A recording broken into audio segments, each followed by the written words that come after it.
Queridos hermanos y hermanas, no es fácil diferenciar o hacer el discernimiento entre lo que el mundo es, piensa, juzga y lo que la palabra de Dios nos dice. Siempre estamos tentados a acomodarlos a lo que todo mundo piensa, lo que los medios piensan, y no directamente lo que nos dice Jesús. En este evangelio también Jesús confronta esa mentalidad mundana de los discípulos que discuten, que analizan, que quieren destacarse y quieren ver quién es el primero entre todos los elegidos, quién es el más importante, el que ocupe el mejor lugar, el mejor puesto. Y Jesús, que conoce los corazones, las mentes, las intenciones, inmediatamente percibe ese ambiente en los discípulos, como que no han entendido la dinámica del reino de Dios y por qué han sido elegidos. La mentalidad de aquel tiempo y de estos tiempos no hay duda que el que tiene más dinero, tiene más poder, el que se destaca por esto y por lo otro, y hay muchos que son anónimos, los pequeños, los humildes, y el ejemplo lo pone en un niño. Los niños no contaban hasta los 12 años que podían ya entrar al templo, como lo vemos en San Lucas, ¿verdad? Cuando Jesús está con los maestros, los rabinos, los maestros en el templo, y se queda ahí. Hasta ahí se destaca la presencia de los niños. Antes no, es cuestión de cuidarlos, de papá, de mamá, sobre todo la mamá, y tarea de educarlo, de los padres. Pero a nivel social, a nivel religioso incluso, no contaban hasta esa edad.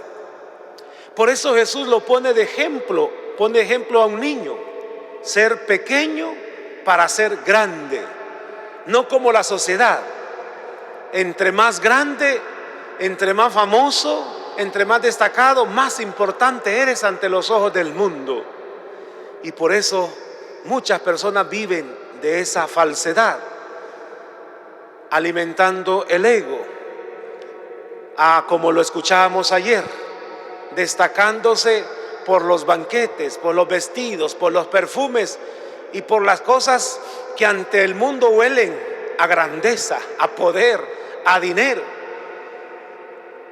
y no oler, y no ver, y no tocar al pobre, al pequeño, como Lázaro, que después va a ser el grande ante los ojos de Dios, porque él sí va a participar del reino, mientras que el rico Epulón fuera del reino, el Sheol, el infierno, porque ese fue el lugar que buscó él y eligió él por elección propia, porque no fue capaz de elegir y hacerse pequeño ante aquel que tocaba la puerta de su casa y que nunca fue capaz de verlo por su indiferencia.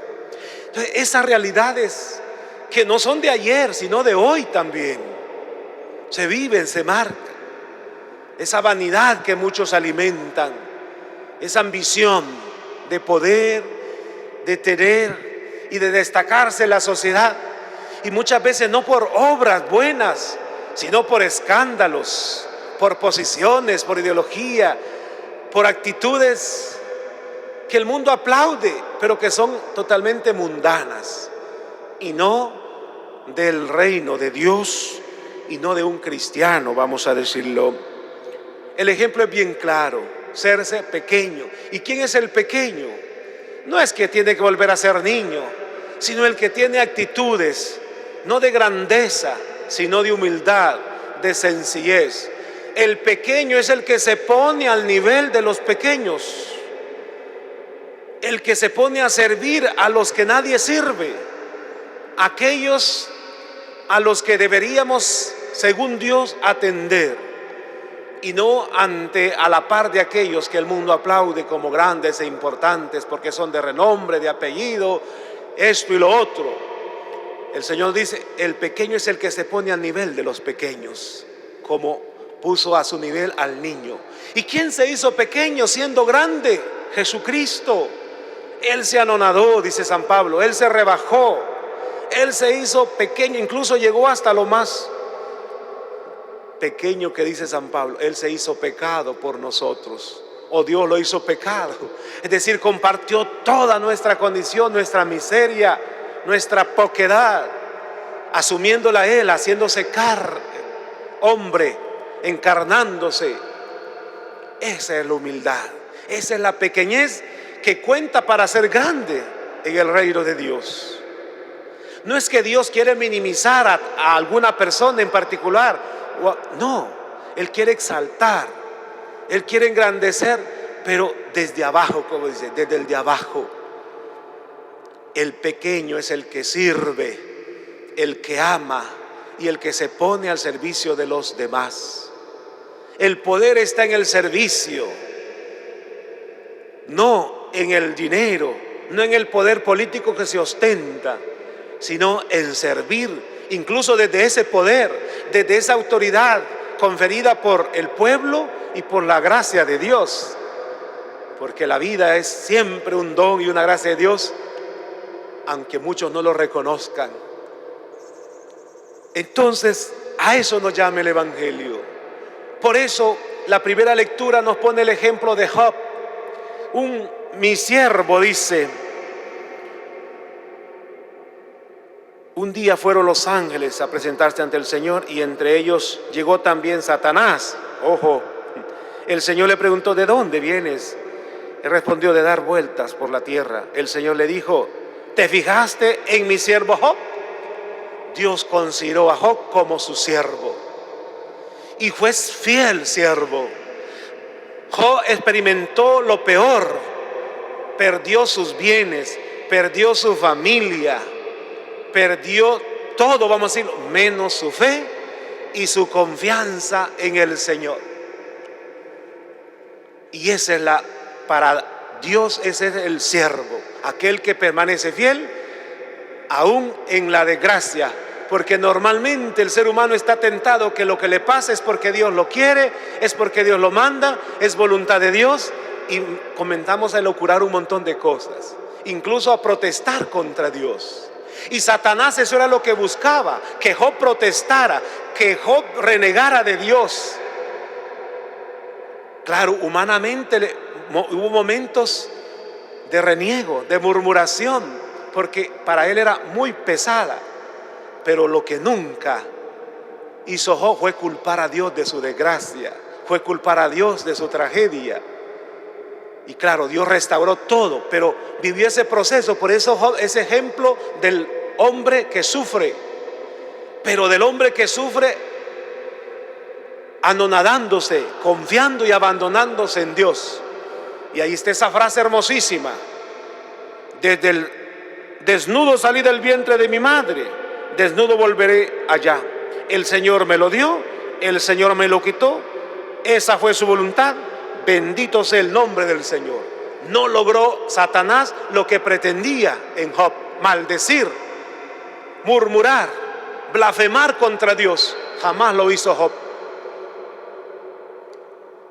Bendito sea el nombre del Señor, bendito sea el nombre del Señor. Esa fue la palabra, ¿verdad?, lapidaria contra Satanás. Hermanos, en la vida vamos a experimentar todo tipo de prueba, pero el siervo de Dios jamás debe renegar de su fe, jamás debe renegar de Dios, de la providencia de Dios, del poder de Dios. Sí, Dios permite muchas cosas para purificar, y Dios le hizo una advertencia a Satanás, y eso es para todos nosotros. Puede meterte con sus cosas, pero jamás toque su alma. Y así fue. La pureza del alma de Job jamás cambió. La fidelidad a Dios, el amor a Dios, ni los peor dolor, ni lo que perder todo, no perdió la pureza de su alma, la pureza de su fe, la grandeza de su fe.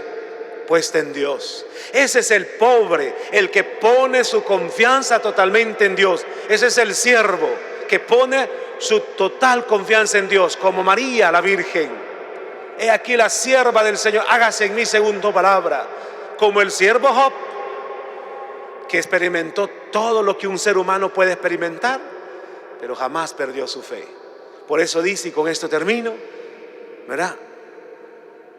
Si ya perdiste tu fe, ya no tienes nada que perder, lo perdiste todo. Pero si tienes la fe puesta en el Señor, lo tienes todo, porque Dios lo es todo. Así lo dice Santa Teresa de Ávila: quien a Dios tiene, nada le falta, solo Dios basta. En la persona de Job podemos ver esa realidad. Perdió todo menos la confianza, la fe en Dios. Hermanos, que nosotros nos preparemos para el combate del buen combate, decía San Pablo, de la fe. La lectura segunda de ayer. Porque Satanás, que no es un mito, es una realidad, siempre va a buscar cómo alejarnos de Dios, cómo renegar de Dios, cómo desviarnos de la verdadera fe. Porque hay tantas cosas del mundo atractivas que nos pueden apartar la mirada de Dios, de la fidelidad, de ese amor a Dios. Y él siempre busca, Satanás, ¿verdad?, tentarnos, busca entrometerse en nuestra relación con Dios, como lo vemos en el libro de Job. No hay que darle lugar, siempre Dios primero. Y Dios nos dará la fuerza para vencer toda fuerza maligna, todo engaño de Satanás, toda mentira y falsedad de este mundo. Aprendamos a confiar como siervos, confiar plenamente en Dios para ser engrandecidos en su reino. Amén.